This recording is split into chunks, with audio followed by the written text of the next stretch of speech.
Should we bring in the closer? I think it'd be a good time for that. All right. Hello, everybody, and welcome back to the Free Baseball Podcast presented by the Athletes Hub. As always, I'm Davis Bird. I'm joined by Mr. Shrimp Hat himself, Mustache Man number 2, Jake Crumpler.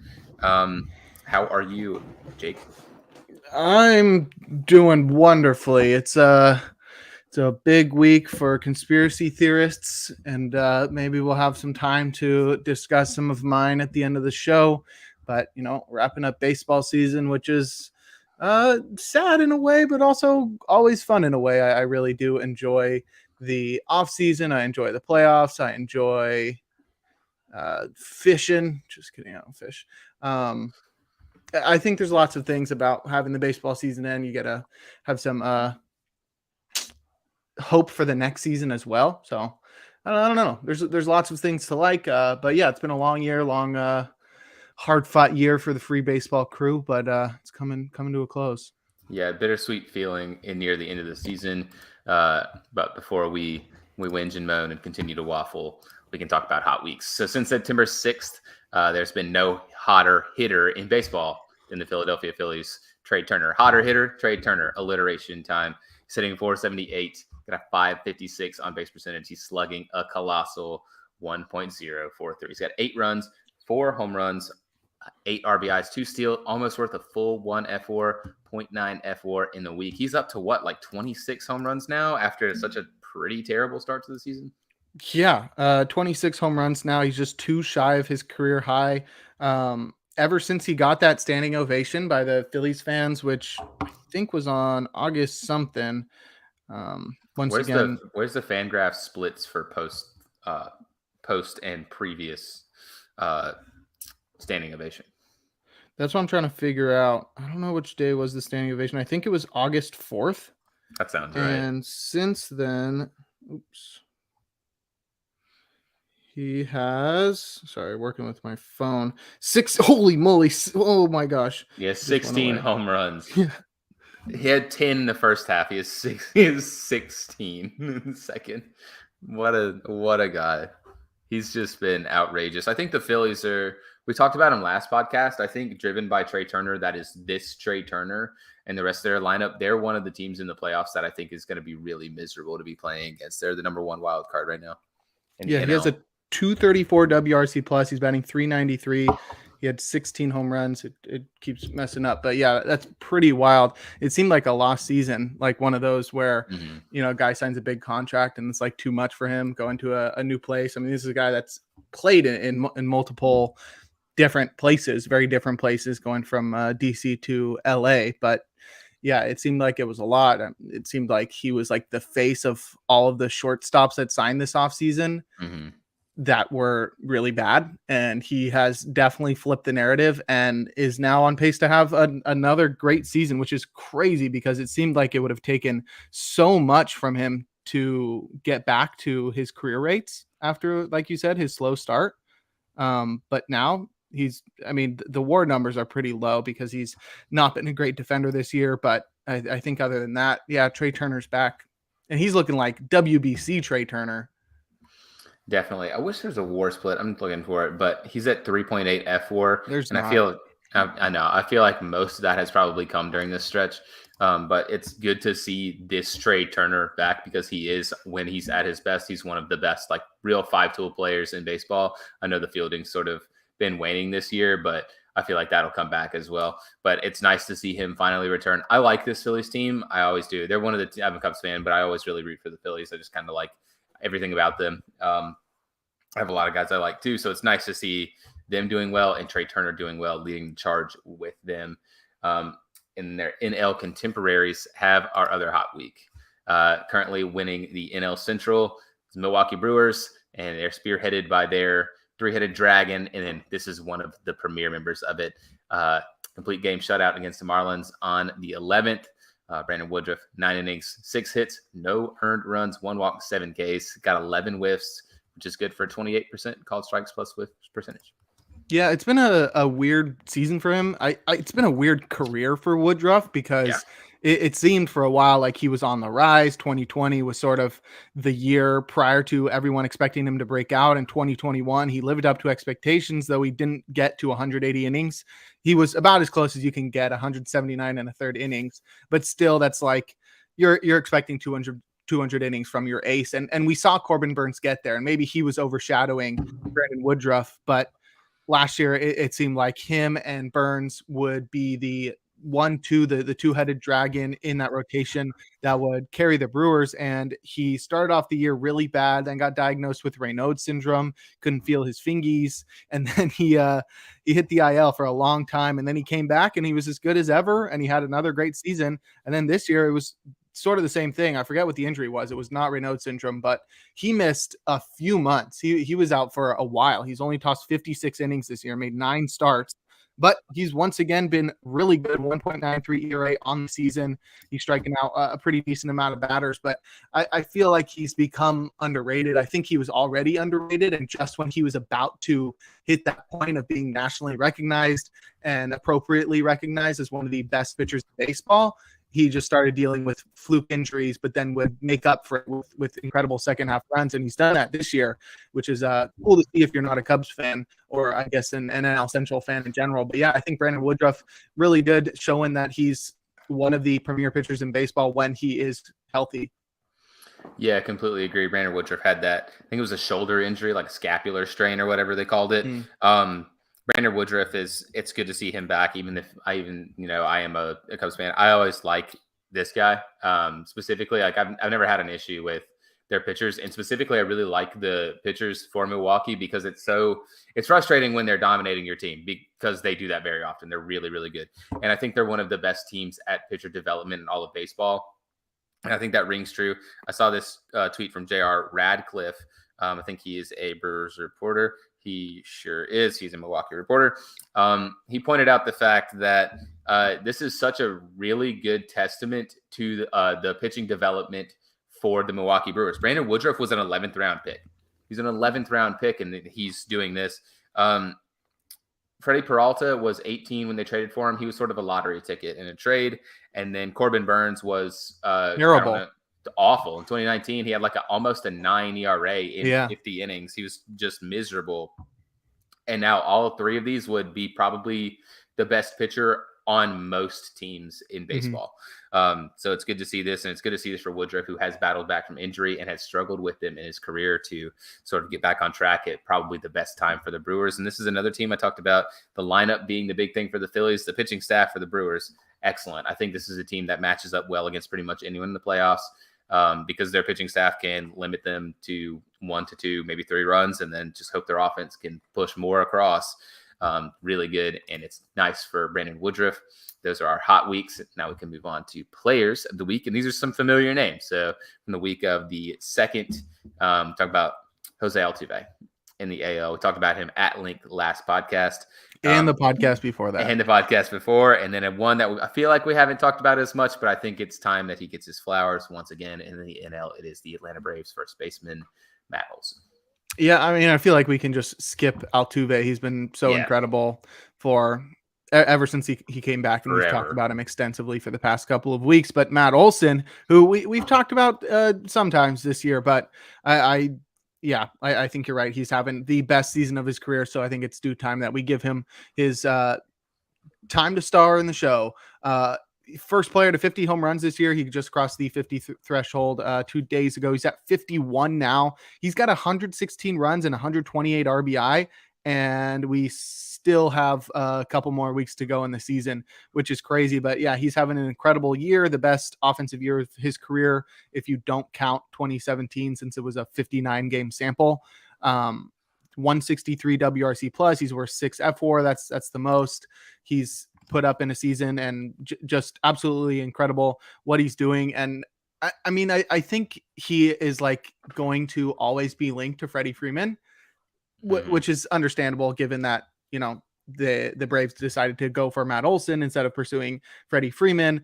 And I feel like this is about the best consolation prize you can get. Matt Olson is no Freddie Freeman. Freeman's better defender. I think he's a better all-around player, but Matt Olson absolutely having an incredible season, and it's really cool to see he's not going to hit 60 home runs, but still, like if he gets 55 or more, that's one of the best power hitting seasons of all time. It's really cool to see from a former A.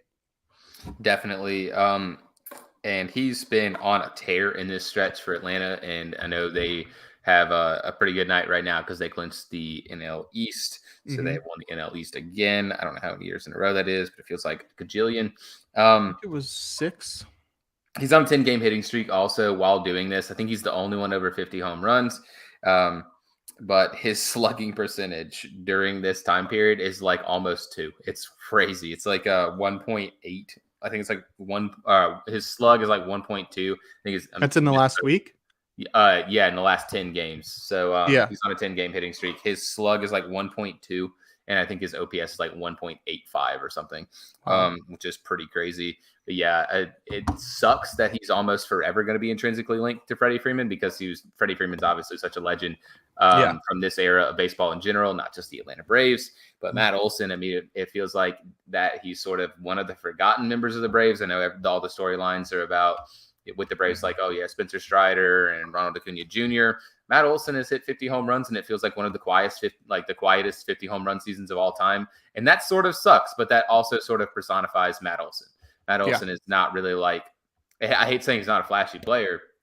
I mean, in a way, he's not.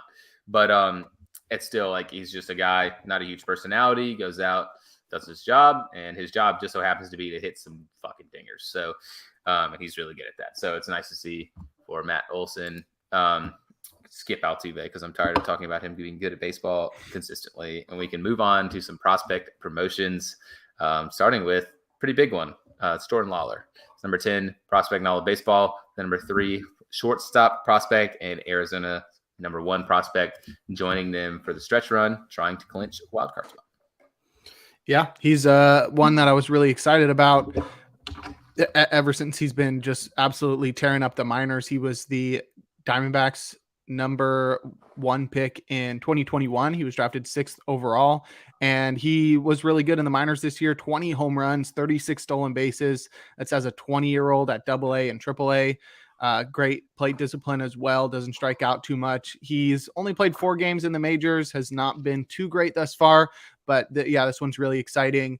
Definitely going to attempt to be the face of the Diamondbacks franchise for alongside Corbin Carroll for the next 6 years or so. So that should be really exciting.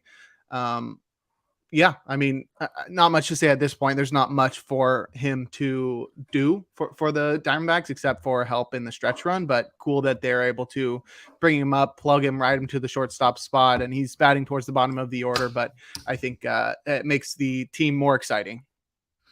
Definitely. And then another one that is very exciting, this time on the AL, because we have one more NL, but we'll get to that. The Rangers have called up their number 1 prospect, just happens to be Evan Carter. He's the number 8 prospect in all of baseball and the number 4 outfield prospect. And he has sort of been picking up the slack with their team since they were sort of in a free fall. And they've been 5, I think they're 5-1 since they have called him up. I think they're 5-1. I cannot deny nor confirm that, but I'll take your word for it. But Evan Carter, really cool. Definitely rose up the prospect ranks this year. He had a pretty solid season at high A last year at 19 years old, 11 home runs, 26 stolen bases. But he repeated that production at AA as a 20-year-old, 12 home runs, 22 stolen bases, batted .284, 132 WRC plus. He walked 16% of the time, and then he's come up to the majors as a 20-year-old as well and had a lot more success in only 5 games than Jordan Lawlar. He's already got his first home run. He's stolen 2 bases. He's batting .300.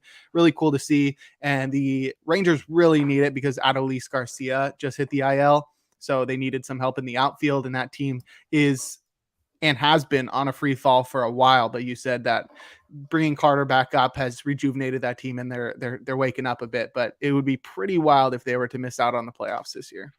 Yeah, hopefully that won't happen. And I was like, once they sort of hit their stride, it was like a team that I was really hoping would make it just because it's a new face or a relatively new face back in the VIX.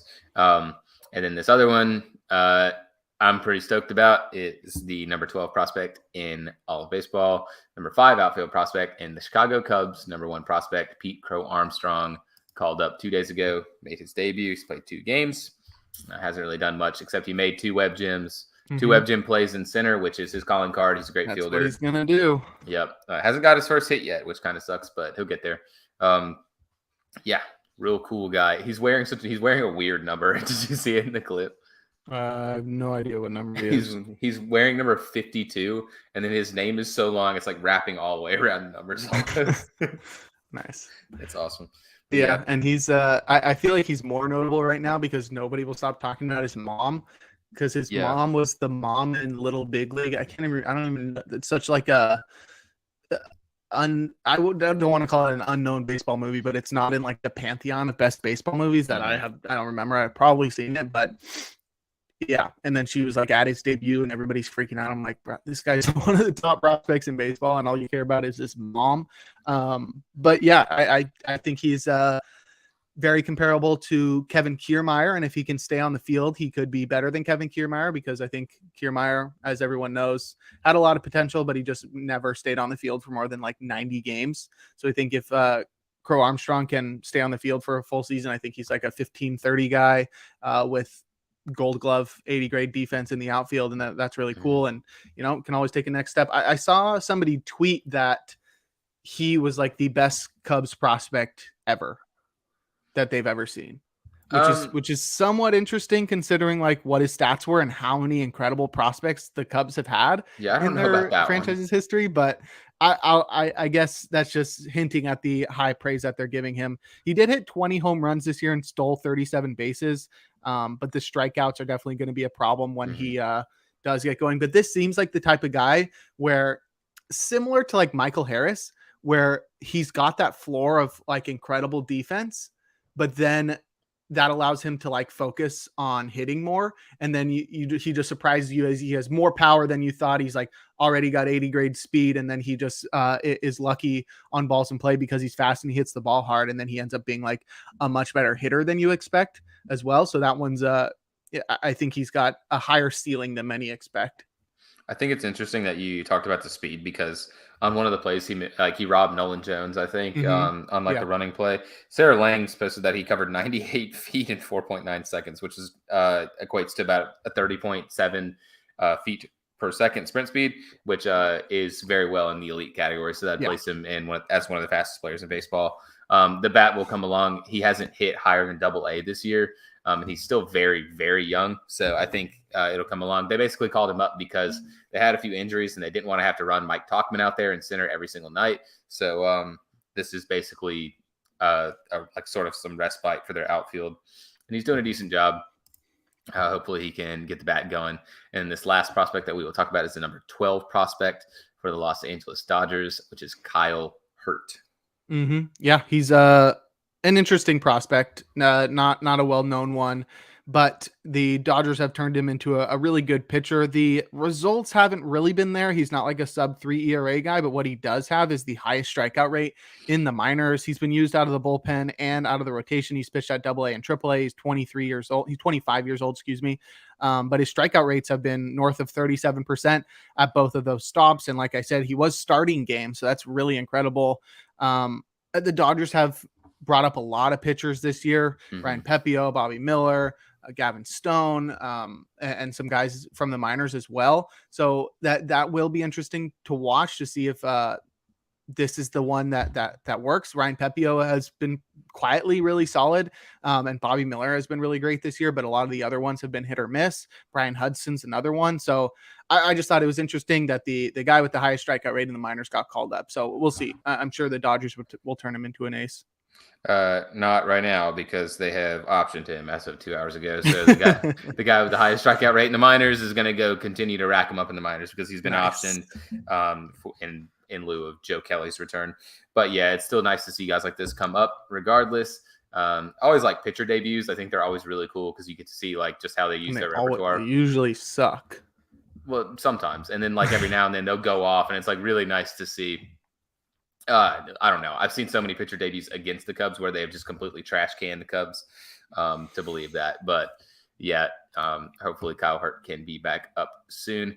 That's all for our prospect call-ups. We will talk about this one, which I'm kind of excited for. And we're going to we sort of skipped it last podcast, and we sort of teased I think I did it prematurely. That's okay. Anyway, because I forgot that we had the month in review. And so I think this works out because I didn't really have anything to talk about this week. And I'm glad that we can just like go through awards.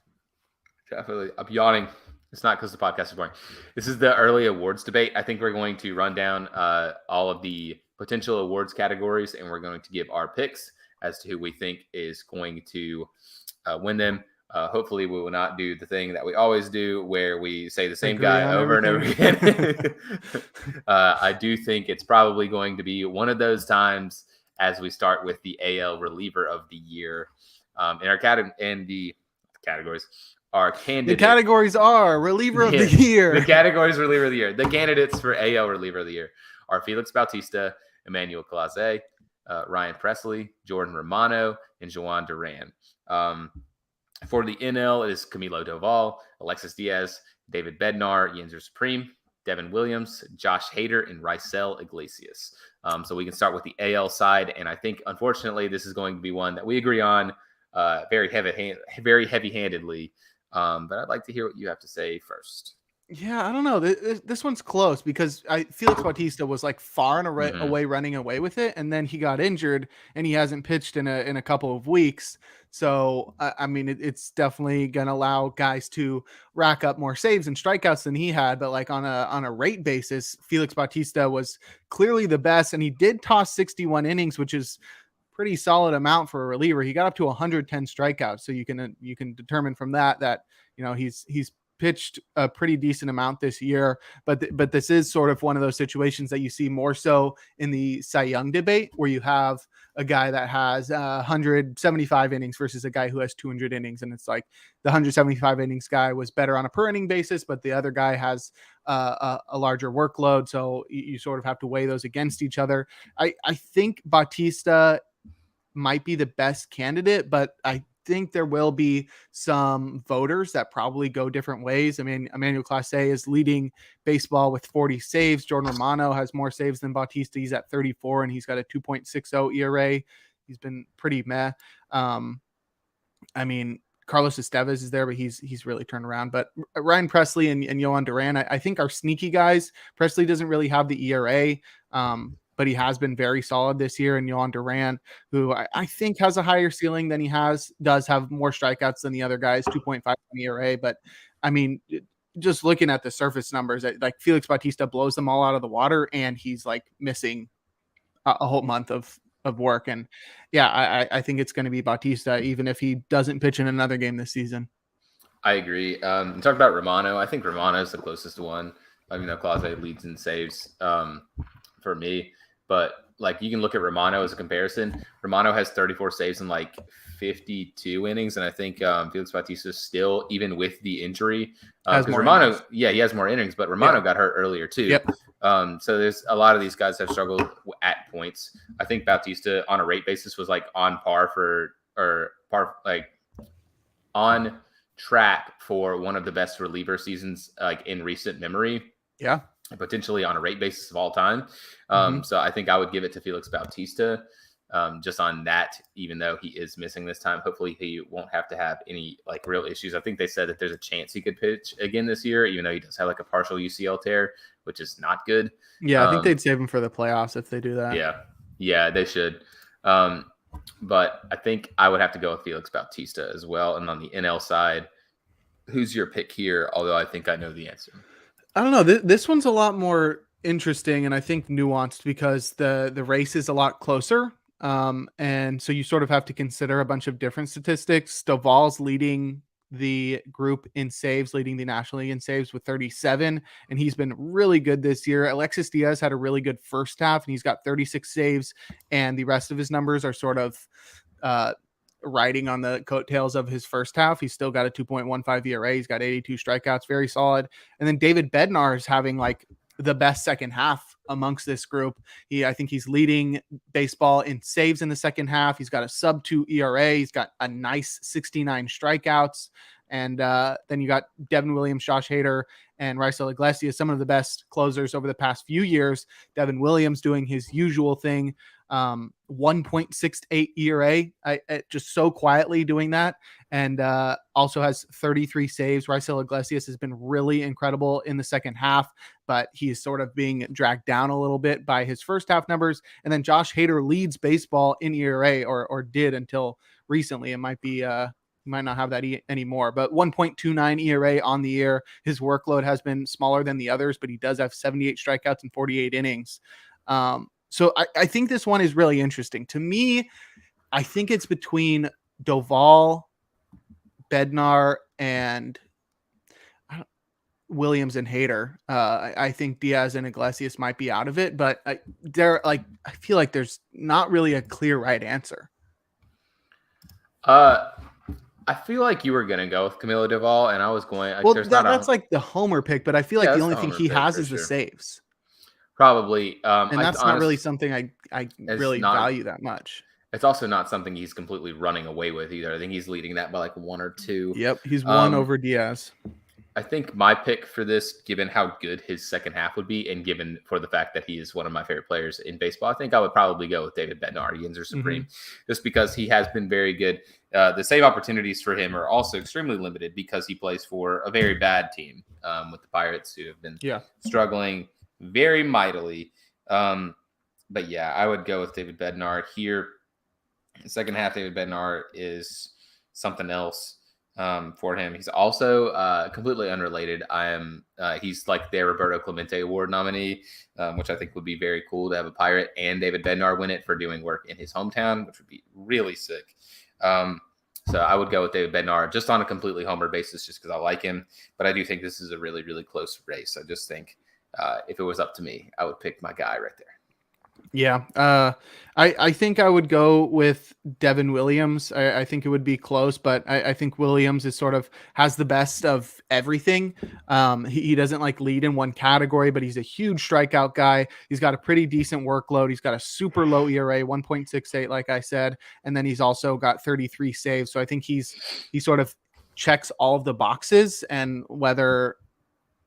even without like being like the clear guy in any one category or overall, I think that might drag him down. But for me, I think he's like the best overall guy and has been really solid this year. I'm going Devin Williams. Fair enough. And then our next one is Manager of the Year, and there is nothing here for the categories, but I think that we can still candidates. We got the category. Shut up. Nothing here for the candidates. I think that we can still sort of give our picks here. Yeah. Who, right now would be your AL Manager of the Year? These are always so hard. That's why I didn't put any candidates, because I have no idea. It's usually just like a team that you didn't expect to be that good that was really good. And to me, in the AL, the candidates are like Scott Servais, Bruce Bochy, and Brandon Hyde. I love me some Bruce Bochy. I think Scott Servais is one of the best like people managers in baseball. And then Brandon Hyde is just like, nobody knows who he is, but the Orioles really play well for him. So I think that one's really interesting. I think just based off like preseason expectations and where the team ended up, I had high expectations for the Mariners. My expectations were high for the Orioles before they didn't do anything in the offseason, so they were sort of muted as the season started, but I had no expectations for the Rangers.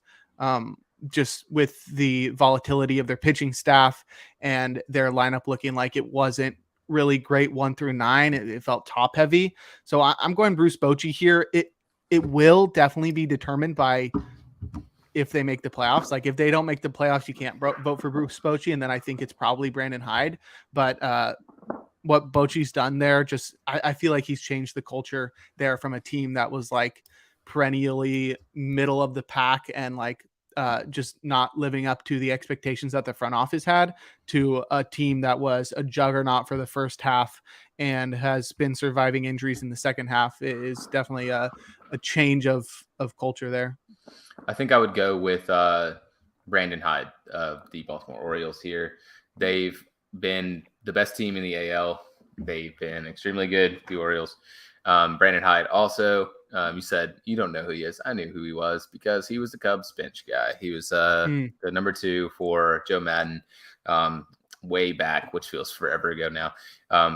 But yeah, Brandon Hyde got the Cubs connection, but he's also been very good with the Orioles. So I think everyone thought we're going to be in the mix, but I think they thought they were going to be a wild card team. And it especially looked that way when the Rays sort of got out to that super hot start. And now the Orioles have run away with that division. They've also continued their little streak of the most consecutive series without being swept. So you get a little bit of history in there to break. They win the division. And I think that's I think that's surpassing expectations well enough. Sure. Bruce Bochy's done a great job. Scott Servais has done a great job.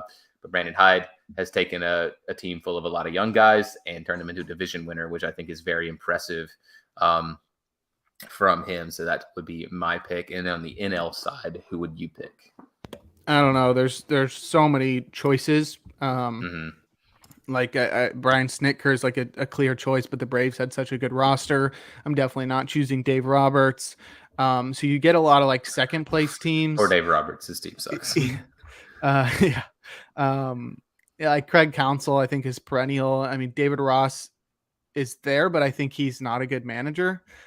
So like, I don't want to vote for him. I think David Bell has done a good job with the young Reds. I think that's an interesting one, but right now they are barely in the playoffs. So that one's going to be close there. And then there's Torey Lovullo and whoever the Phillies manager is. Rob Thompson. Yeah, he was a chud in the news recently because he was mad that Acuna was celebrating a home run. Yeah, so we don't like him. I feel like for me, it's like between Lovullo and David Bell. And both of those teams are in the wild card race. They're actually tied. They have the same exact record. So we can't let the tiebreaker go there.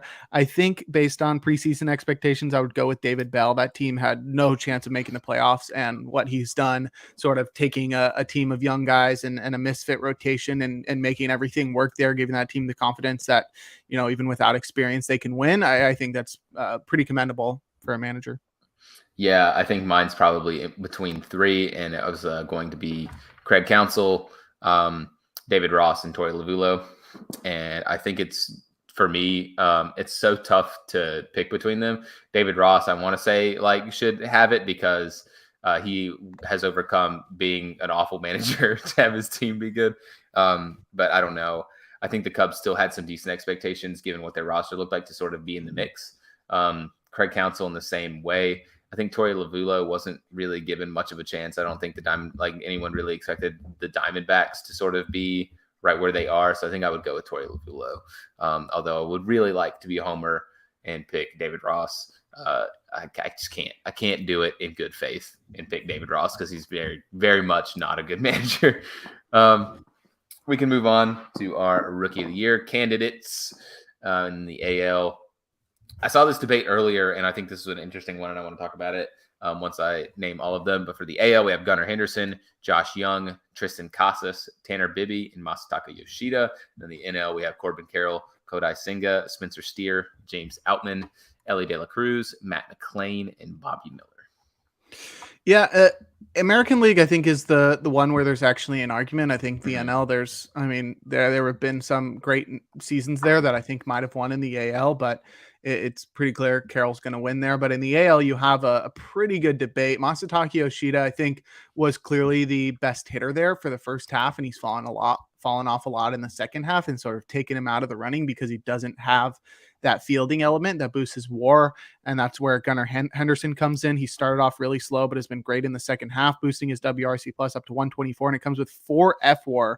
It's a very good rookie season. I think Young was probably going to be the one who was going to run away with it, but then he got injured. And did he ever come back? He came back just to get injured again, which is unfortunate. I think he's had 2 separate stints, and it's mainly stuff dealing with his thumb. But I think he was on pace to get it. He was at 2.5 FWAR, I think, before he got hurt. And then he's still at 2.5 FWAR. Yeah, so he got hurt, came back, didn't really do anything. I think he was only back for a few games, and they put him back on the IL. Yeah, so I feel like Young is out of it, and Tristan Casas has taken a really monster second half to get him into the conversation because he was really quiet for a while. He's up to 24 home runs now. His WRC plus has surpassed Henderson's, but this is like a first base DH guy. So now that I've shot down the cases for Young, Casas, and Yoshida, I feel like the conversation is between it's Bibby. Bybee Oh, is and it? Henderson, it is. And yeah, it's weird to get used to. But I read off Henderson's number, like I said, 124 WRC plus and 4 FWAR, which is really good. But Bybee has quietly been really good himself. 2.9 FWAR as a pitcher, got a 3.03 ERA across 136 innings. He struck out 24% of batters. Like a very, very great season for a pitcher. And that's sort of where the conversation gets to, is just like, how do you value a pitcher rookie season versus a position player rookie season. And I think ultimately it's going to be Henderson that wins. And I think it's Henderson that should win just because he does have that defensive value. But I think Bybee's going to be the runner up, and he's been really good this year. And I think it might end up being close if he wraps up the year strong. I can see that as well. I think there's another one that we didn't talk about that I think has a decent chance to be in that conversation. If the whole conversation stems on, for me, I think the race is down to Henderson, Tanner Bybee, now that I have been corrected, and Triston Casas, who I think has been the best hitter of the group by a pretty far margin. But I think he's a 129 WRC plus to Henderson's 124. Yeah, there's a rookie that has a higher WRC plus than both, and he has higher WAR than Triston Casas, and it's Ryan Noda, and I feel like he should also be in the conversation as well, even though he is an older rookie. He's been putting up stream numbers, walking. He's got a 132 WRC plus, and that's playing on a team with absolutely no lineup protection, because that team is just terrible. So, but I do think it's going to be Gunnar Henderson just because of the defensive element, but it really comes down to how well you value defense. I think if you're judging it based on hitting, I do think that for me, Triston Casas has got to be in that conversation. He's hit I think he's at 25 home runs, 24 home runs, something like that. He's hitting extremely well in the second half. I think he's posted an extremely high OPS plus for a rookie as well. So I don't know. Yeah, the WRC plus has dropped over the last couple of days because he was at 130, 131, because the argument between him and Ryan Noda was so close. I think I would give it to Gunnar Henderson, but I think it's going to be really close, and it's depending on just how well this stretch looks for both of them, which even so, it looks like Gunnar Henderson is edging out Triston Casas, who would be number 2 here. Yeah. And then National League, I feel like, is really clear. Corbin Carroll is one of the best players in the game, let alone the best rookie in the National League.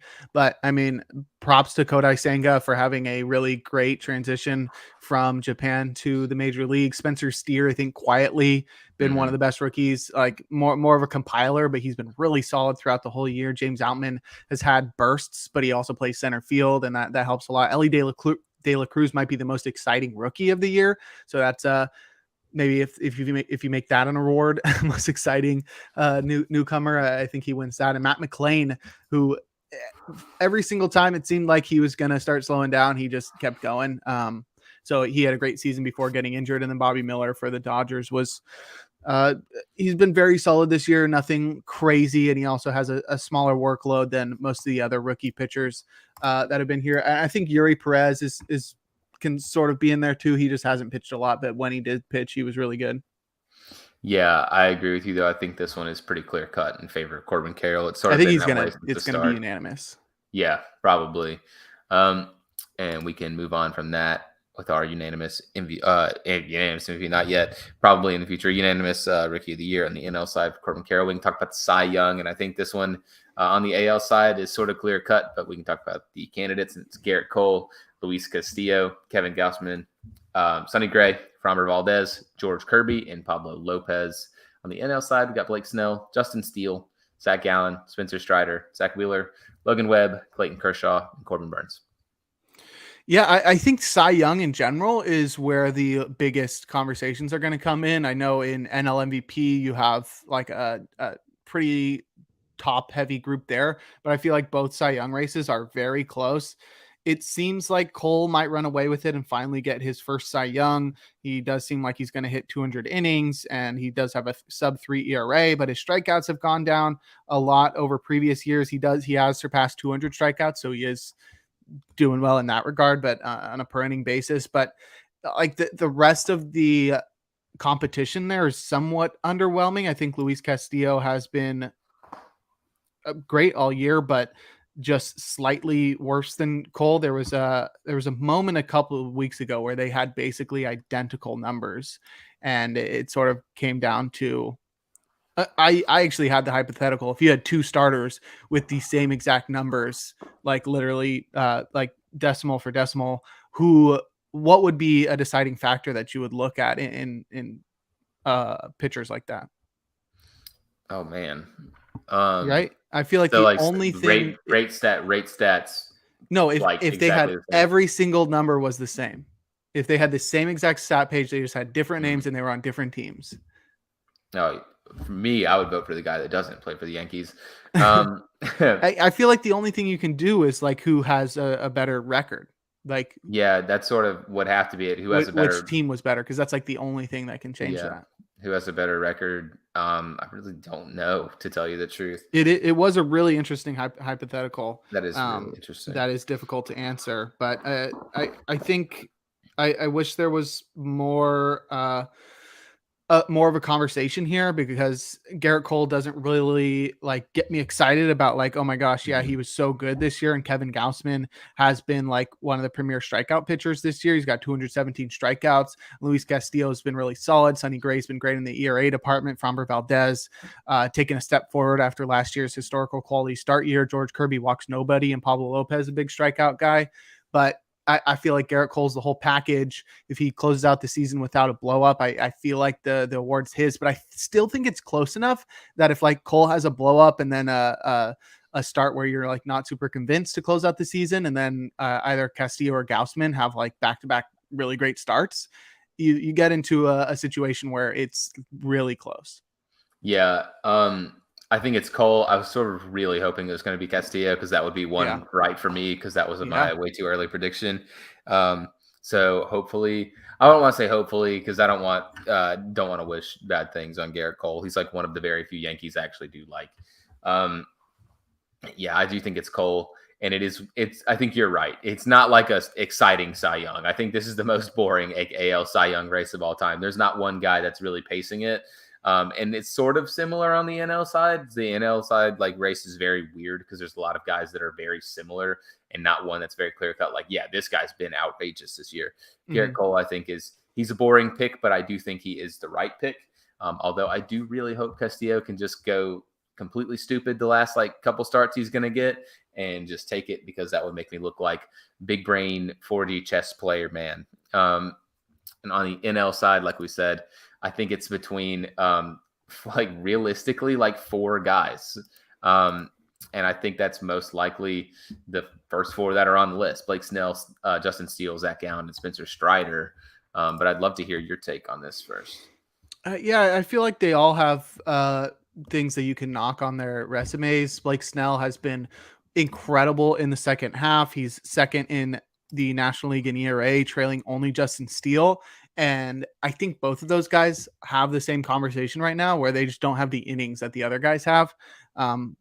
Steele is at 159. Snell's at 161. We've seen Snell win a Cy Young award without the innings, but the separator there between those two is the strikeouts. Steele's about a strikeout per inning, 159 strikeouts, and Snell's at 209 strikeouts. So I think that's the big thing there. He also leads the NL in batting average against, and also but is losing in the whip department to Steele. So I think if you're sort of going like head to head for each of the candidates there, I feel like Snell sort of has the edge. It's really close though, because they're basically identical in innings pitched and ERA.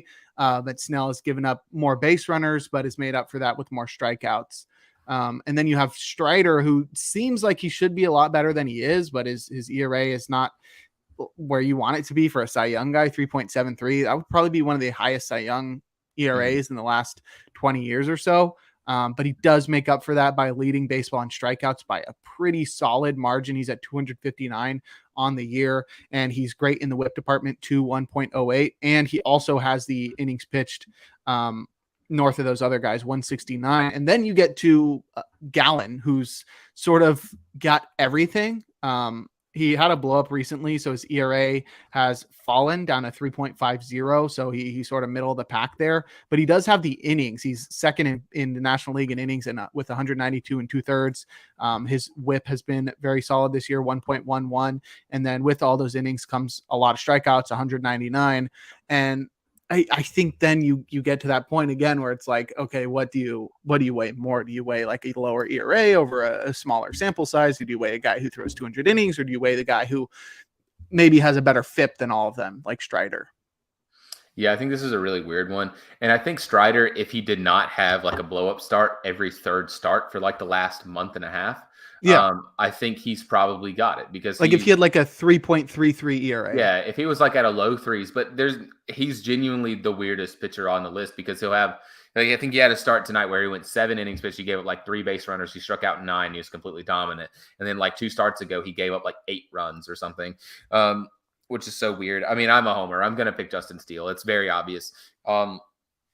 Justin Steele is currently leading in ERA. He's first in the NL in wins. He is also first in ERA plus. He's first in home runs per 9. He's second in quality starts. I think that there's a lot going for him there. They're on a playoff team. Also, he's also sort of got that sort of mystique around him, I guess, now with being on a team that's like the Cubs, where there's a lot of eyes on it, and it makes it look a lot better. I think Zach Gallen was probably doing a little bit better there than him, but he did get touched up by the Mets. And then I think the big competition for him is honestly going to be Snell. I think a lot of the ERA questions about Strider is going to sort of push him down the list, although I think it should be really close between those 3. I'm going to go with Steele just because that's my guy. I really want him to win. I think just as easily it could be Strider. It could very well be, I don't know if it'll be Gallen after the blow-up start. Maybe if he has 2 really, really good starts to close out the year. But I think it could very well be Snell. But I would really, really like for it to be Justin Steele. So I'm going to say he's going to win it. I'm going to manifest it, and I'm going to speak into existence. Yeah, I'll go with Snell. I just feel like if you just block out the WHIP, which is sort of like a process number, it's not like a results number. It's like, yeah, he has allowed those base runners, but that's just like the process that he's gone through to produce the ERA that he has. But like when you put the strikeouts next to each other, he's second in the National League in strikeouts, while Steele is 14th, and they have like the same amount of innings. So I feel like that's like the difference maker there. And WHIP is not really a decider there. Strikeouts is sort of a process number as well, but I think it's a number that you can weigh more so when deciding on Cy Young than WHIP for me. Yeah, I could see that. Just as easily going any of these guys' way. This is a weird year because there's so many races that felt pretty locked up early, and now they're very wide open. And this one I think is the most wide open potentially until we get to one we'll talk about in a few seconds. We're going to talk about the most valuable player and the candidates on the AL side. Obviously, Shohei Ohtani, and we have the rest of the pack: Kyle Tucker, Corey Seager, Luis Robert Jr., and Marcus Semien. On the NL side, we have Ronald Acuna Jr., Mookie Betts, Freddie Freeman, Cody Bellinger, Matt Olson, and Luis Arias. The AL race is interesting, but only because of like the unfortunate status of Ohtani's injuries. But I think he locked it up months ago. I feel like even if he like didn't play August or September, I feel like he still got it. He's leading the American League in home runs by 9. He's up there in the runs and RBIs category. He's got a decent amount of stolen bases. He's tied for the league lead in triples, leads in on base percentage, slugging, and OPS. He's at 1,066. It's just crazy what he's doing. And then with the pitching, So I think even if he doesn't play again this year, I know he's dealing with a minor injury right now, but then he's also hasn't pitched in a couple of weeks. I feel like he's got it in the bag, which is crazy because, I mean, Kyle Tucker's got the second highest odds here.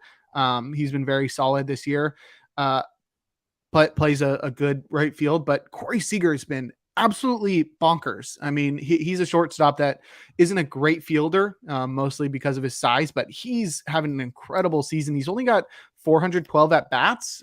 You're looking more so for like 600 for other guys. Like Kyle Tucker is at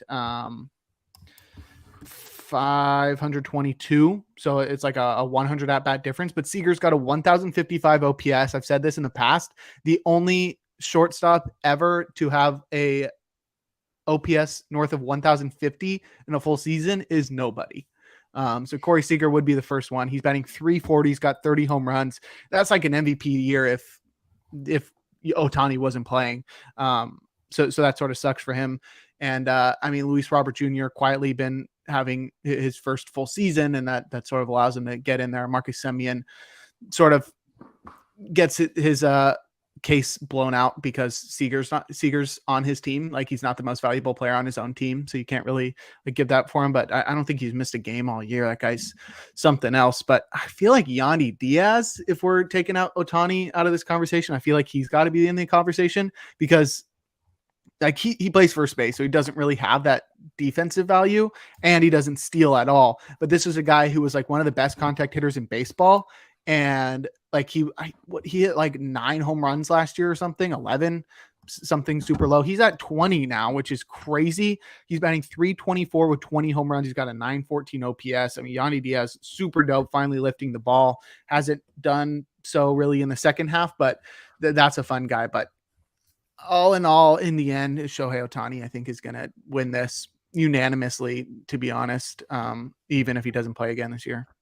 Yeah, I completely agree with that. It feels like Shohei Ohtani and the also rans, which is unfortunate for the other guys because it's not to take away from their seasons. It's just genuinely, it's as long as Ohtani is playing baseball and doing Ohtani things, it's really difficult to not want to give it to Ohtani because he's an alien. He's genuinely like, nobody has ever seen anything like him in this sport. And the season he was having before he was unfortunately hurt was on pace to be an all-timer, and it still sort of is.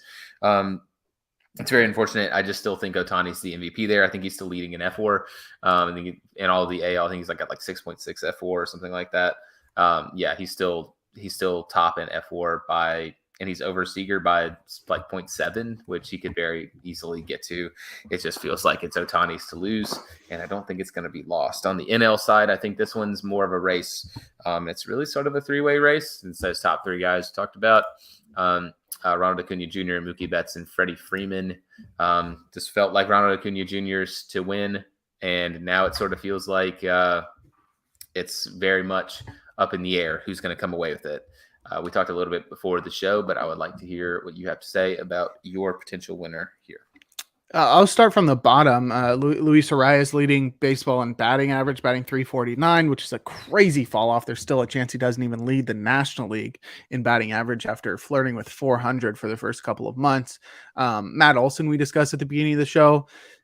I think the only thing he brings is power. He brings a lot of it, but he doesn't really have anything else. He's not a high average hitter. He's not a great defender at first base, and he's not the best player on his own team. And then you have Bellinger, who's had a really great bounce back this year, which is really cool. And then he plays center field, so that's definitely boosted up his WAR value. But I mean, compared to the top 3 guys, he's not really there. So then it comes down to Freddie Freeman, Mookie Betts, and Ronald Acuna. And I think Freddie just loses out of it just because he plays first base, honestly, and he doesn't hit for power. He's beating all those guys in batting average. He's batting 339 this year, and he does have more stolen bases than Mookie Betts, which is wild to think about. Great season from Freddie Freeman, former MVP, but I think just the defensive position where he plays sort of is too detrimental for him to overcome, but still an incredible season from him. And then it comes down to Mookie Betts and Ronald Acuna, who are honestly having 2 of the best seasons ever. Both of them are pretty close to 8 WAR. I think Mookie's already surpassed that, but I mean, this one really comes down to how do you value stolen bases to me? Because both of them are really great in the average department. Acuna's batting 335, Betts only 313, but he does have him in home runs. He's at 39, but Acuna's at 36, so it's still really close. 37, actually. So it is really close. OPS, Mookie's got him there, but it's by 18 points. So I think just all over the place, you have like really close on the offensive end. Both of them are leadoff hitters. Both of them very good across the board offensively. I think their WRC pluses are very similar. But then the question comes into defense, where you have Mookie, who is not only a much better right fielder than Ronald is. I love that they play the same position. that makes it like so easy to like compare them war wise. But the thing is, Mookie plays not only a much better right field, but he's also played shortstop and second base this year. Some ridiculous stuff. So the defensive value is just like way over. But then Mookie only has 12 stolen bases and Ronald has 66. If he hits 40 home runs and he has a 40-66 season, he's already the only player ever with 30 home runs and 60 stolen bases in a season. And if he gets to 40 and 70, that's bonkers. And that's just like two of the stats. But if you were to say like, oh, there's a guy who's batting 275, he's got 40 homers and 70 stolen bases and is a bad defender, and then compare that to Mookie Betts this season, I think you could still give it to Mookie. But the fact that Ronald's got like the whole thing, he's like a pretty average defender, but he is batting 335 on the season, which is a pretty decent amount ahead of Mookie. I think with the amount of stolen bases that he has, which is a lot, then you sort of have to give it to him. But it's really, the argument comes down to defense versus stolen bases. Yeah, I think I'm on the other side of that fence, though, and I think that Mookie's sort of got that in spades over Ronald Acuna Jr. He's a much better defender. Ronald Acuna Jr. is not even playing center. He's playing a corner outfield spot, and he's a net negative defender there. Ronald Acuna Jr. has got all the steals. That's sort of declined a little bit. It's not like the worst in the world. But that's not on like the torrid pace that he was at anymore. It looked like he was going to go like 50-80 at one point, which would be like outrageous. 40-70 is still 40, like unheard of. Nobody would consider that. No, I'm not even great. That's like above great. Great. I'm not taking anything away from that. I just put a lot of value into defense. Yeah. And Mookie Betts is leading all of baseball in F4. He is playing. He's played 10 games less. He has 2 more home runs. He has more RBI. Their strikeout and walk percentages are very like comparable.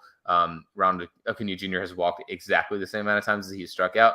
Mookie's is like a little bit strikeout more, but he's still walking like 14% of the time to like 15% of the time striking out. Much better defender. On base percentage is super even. I just think the slugging numbers for Mookie is just unreal. He's playing a position much better as a defender. I think the steals are crazy. I think I would probably go with Mookie just because I really like Mookie. I think that the pace that he's on also just with how good he was last month carrying over into this one.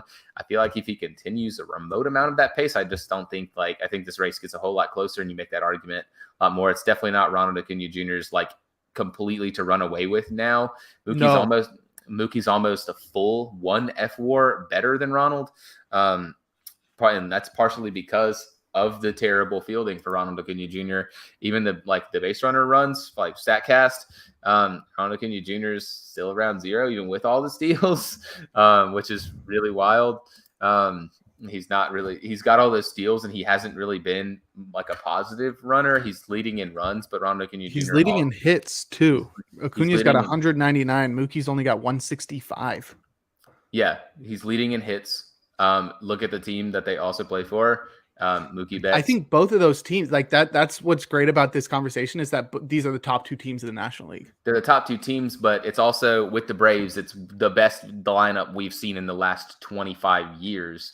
So there's an infinite amount of lineup protection for Ronald Acuna Jr. The 9 hitter is Michael Harris. Like the 9 hitter for the Dodgers is, I don't know, like some random Taylor. Chris Taylor. Like the Dodgers are the second best team in the National League, but the lineups aren't comparable in my opinion. And I think Mookie Betts doing what he's doing at the leadoff spot with less. He's played almost 10 games less. He's played 9 games less. He's a much better fielder. He's almost worth 1 F-WAR in 9 less games.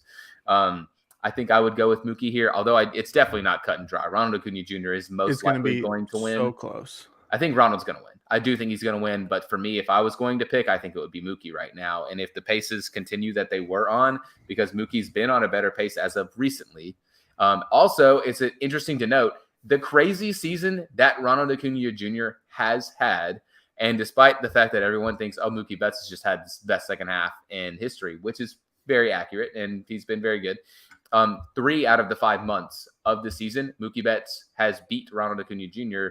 at the end of the month in F-WAR. He's had more F-WAR at the end of 3 of the 5 months than Ronald, the unanimous MVP a couple months ago.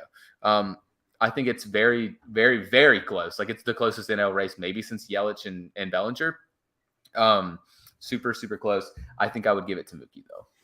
It's really going to be a fun conversation to be had. I know voters vote at the end of the year before the playoffs, but I think the whole playoffs, especially with both of these guys being front and center for both of those teams, are really going to spice up the conversation. It's really going to be an interesting month of October as we discuss that and consider it more. And I think even underratedly, Freddie Freeman, 55 doubles already. If he hits 60, I'm just going to look it up real quick. There have been very few players ever to hit 60 doubles, especially in recent years. There have been only 6 people ever to hit 60 doubles. What year do you think the last time that was done?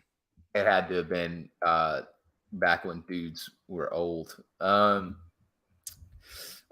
God, it's like in the 40s. It's got to be 1936. Oh boy. Medwick and Gehringer. Medwick had 64 and Gehringer had 60. The most since then, Todd Helton with 59 in 2000. So Freddie Freeman basically has a shot at setting the record for the most doubles in a season, if you're not counting these guys that played before World War II. Yeah, I mean that's crazy. It's crazy what he's doing and how quiet it and how not quiet. It's just being overshadowed by this crazy race between Mookie Betts and Ronald Acuna, which this is like a great conversation because they're both great and it doesn't really infuriate me like talking about it. The Judge versus Ohtani pissed me off so much because it was like, yeah, Judge just did something historic for the American League, but like Ohtani's doing something that we have never seen and probably will never see again. And it was, yeah. But don't get me started on that again. But yeah. I think this one's a lot more fun to discuss, especially with how incredible Ronald's season is from a power speed combo and how incredible Mookie's Betts season is from an overall perspective. Mm-hmm. That's my thing. And I literally made this argument earlier on Twitter also. It's like Ronald Acuna Jr., it's one of the best offensive seasons ever. Power speed numbers off the charts. Mookie's having probably the most complete season as a baseball player we've seen in a long, long time. And that's why I'm super interested in that. It's really cool, but we've waffled on and on and on about MVPs. It's time to waffle about something else. Tell us about your grand conspiracy theories you would like to discuss, Jake. I got so many conspiracy theories. I mean, we'll keep it short, running over an hour now, but I don't know. It's sort of like the week of conspiracy theories. And what did you do growing up when 9/11 came around? I have to be careful not to get canceled here because I could definitely say something. I know that our generation what did I do? What do you mean? Like when I was growing up, it was like 9/11 came around. I'd go on YouTube and then just like watch people die. I don't know.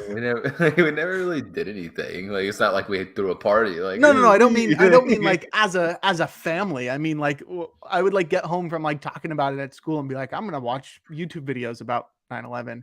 And nowadays I'm like, okay, I've watched all the clips. Now I'm at work just like watching conspiracy theories. No, I don't have conspiracy. I don't have conspiracy theories about that. No, I don't. I mean, I have conspiracy theories about everything. I think I'm a very I like to think about things. Man. I wouldn't say paranoid, but I like to consider other ideas. And it sucks because like with conspiracy theories like that, you sort of you can believe 100% whatever your theory is, but there's not only no way to prove it, but also nobody cares. And you sound crazy if you talk about it. So it's like, I don't know. It's like fun to discuss, but it's like, you're never like gonna like, show the world what the government is actually doing. I don't know. I've lots of conspiracy theories. There's a great video by Wendigoon. He's a YouTuber. Yeah, Wendigoon's cool. Yeah, he did a iceberg for conspiracy theories. He did the conspiracy theory iceberg. I said that and somebody goes, "Oh, I love the Titanic," and I was like, "That's not what I'm talking about." For people that aren't chronically online, the iceberg of like the most known stuff at the top of the iceberg, the viewed stuff, and then at the bottom of the iceberg, the very unknown conspiracy theories in that video specifically. So he sort of like had all these separate parts and he put them together. It's like an 8-hour video. At the last job I worked, I just like wouldn't do stuff for a long time, so I just like watched it over like 3 shifts or something. But it was interesting. I don't know. I do enjoy conspiracy theories. the 9/11 ones can be controversial. I think they're inherently controversial, but yeah, love me some conspiracy theories for sure. Yeah, what's your favorite baseball conspiracy theory? Babe Ruth is a murderer. Yeah, I think that's the craziest one. That's the craziest one. I really think that Derek Jeter's walk off for his career ender was rigged, and I'm so confident of that. The pitch he threw him is the most disgusting hanging breaking ball of all time. He threw him a meatball. Yeah, like, I get it. Don't get me wrong. I get it. But it's definitely rigged. There's also the conspiracy theory that was born last year that Aaron Judge that the Yankees had juice balls. Oh, I could see that. To help Aaron Judge cross the 60 home run threshold. And then also for like Albert Pujols. Another Albert Pujols conspiracy theory is that he's actually like 3 years older than he is. Yeah, that one. Because he had to say he was younger so that he would get an opportunity in baseball, and then that explains why his aging curve was so weird. Why he started off so good and then fell off pretty early into his 30s. That one's pretty interesting. There's lots of baseball ones. I think there's lots of sports ones. The ones for like football and basketball. I mean, I don't know I know like the tip of the iceberg ones, like the script ones. Those are, I don't know. Have you heard me and Isaiah both like the Knicks. Have you heard the rigged draft lottery one for Patrick? I don't know any of the theories other than like they used to do the literal lottery in the NBA, and they'd spin the thing, and it was like the drum or whatever, and they put letters in there. There's a conspiracy theory that they actually froze the letter, like they put it basically in the freezer for like a day with the Knicks in there. So when they reach in there, you know which one it's cold, and they grab it. So the Knicks would get the first pick, which was Patrick Ewing. Interesting. We've got a new baseball one though. The Braves and the PitchCom, because PitchCom is like the headquarters is located in Georgia, and the Braves have been absolutely bonkers this year. So I do not think we're gonna get another Houston Astros banging scheme, but I mean that was a cool one because that was like a conspiracy theory that was just real. Yeah. I think one that I have that makes me mad every time I think about it, because I just well and truly hate him, is Yadier Molina and the stupid pitch that stuck to his chest protector. You're a cheater, Yachty. I know what you are. He puts the sticky stuff on him, and then they don't know. Yeah, that one was pretty crazy. Himself up with Stickum and Spider Tack or whatever else, so he blocks everything. Guy's a jerk.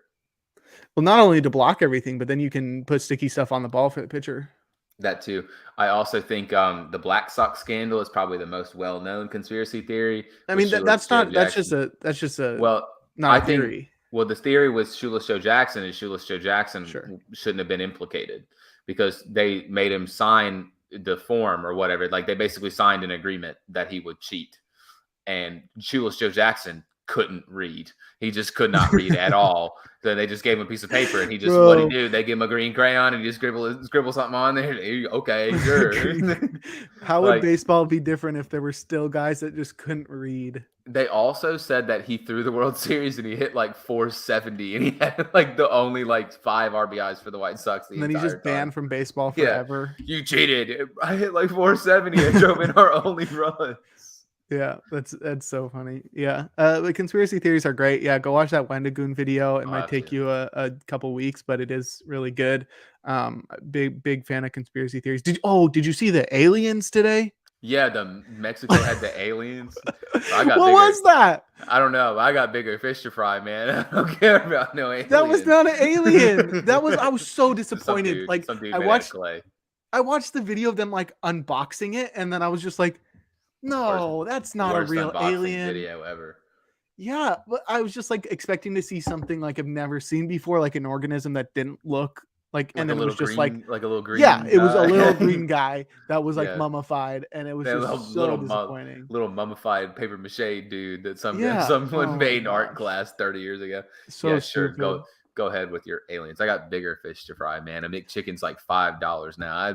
I ain't talking about I saw that tweet. Yeah. Speaking of, I went to McDonald's today. Don't tell my mom. I'm telling your mom.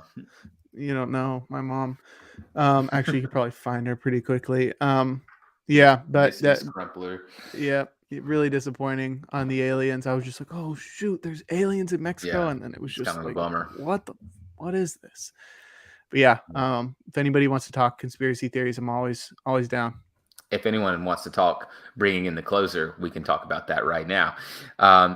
As we always end every single podcast with a baseball history lesson from our very own Jake Crumpler about a reliever from baseball's past.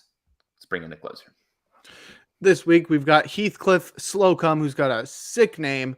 Heathcliff had a 10-year career from 1991 to 2000, during which he pitched for the Cubs, the Indians, the Phillies, the Red Sox, the Mariners, the Orioles, the Cardinals, and the Padres. He debuted in April of 1991 versus the Cardinals at the age of 25, tossed a perfect inning with 1 strikeout. And Heathcliff actually was not his real name. It was a nickname. His legal name was just Heath. Davis was doing a little bit of conspiracy theorizing himself, thinking that maybe the nickname came after the cat that predated Garfield. He is. That's confirmed. Yeah, that was on his Wikipedia page, and they've never lied to me before, so I'm assuming that's what it is. Fair. Yeah, but Slocum had a solid debut campaign. He had a 3.45 ERA, a career best 1.32 whip, and 1 save. That's crazy that his best whip ever was 1.32. This guy walked a lot of batters, and he did not really make up for it with strikeouts. But, I mean, this is a different era. He fell off hard in 1992. His second year, 6.50 ERA, just 1 save, and then was traded midway through the 1993 season to Cleveland. Trades are going to be a common theme throughout his career. After just a half season in Cleveland in 1993, he was dealt to the Phillies prior to 1994, and there he finally took off.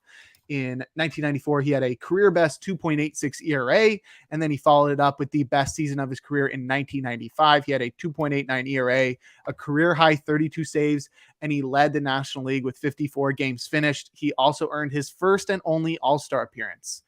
Slocum was then traded for a 3rd time before the 1996 season, this time to the Red Sox. He had a solid first year in Boston, a career high 83 1/3 innings pitched with a 3.02 ERA and 31 saves. But then he was traded halfway through the 97 season to the Mariners in what has become a very notable deal, as this netted the Red Sox both Derek Lowe and Jason Varitek, who would be key members of the 2004 curse-breaking season.